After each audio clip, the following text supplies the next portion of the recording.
And গেটের কাজ হচ্ছে গুণ করা। এখানে ইনপুট আমরা দেখতে পাচ্ছি এ ও বি, অর্থাৎ আউটপুট আসবে কি এ ইন্টু বি।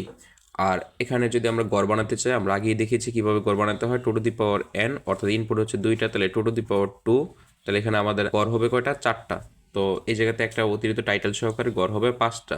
আর ওই যে 4টা গড়ের মধ্যে শতক সারণী বানাতে চাই, তাহলে যে মানগুলো হবে শর্টকাটে বললে 4টা গড়ের মধ্যে 4-এর অর্ধেক হচ্ছে 2, তাহলে 2টা 0, 2টা 1 এবং একটা 0, একটা 1। আর যদি গুণ করি, 0 আর 0 গুণ করলে হবে কি 0, 0 আর 1 গুণ করলে হবে 0, 1 আর 0 গুণ করলে 0, 1 1 গুণ করলে 1।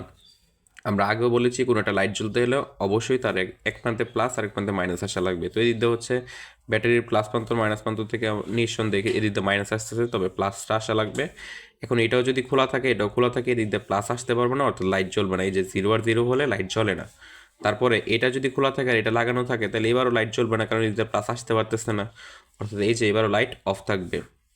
তবে এটা যদি লাগানো থাকে আর এটা খোলা থাকে, তাহলে এবার এদিক দিয়ে প্লাস আইসা এখানে আইসা কি হবে, চার্জ যেতে পারবে না, তাহলে এখানে এটাও জ্বলবে না।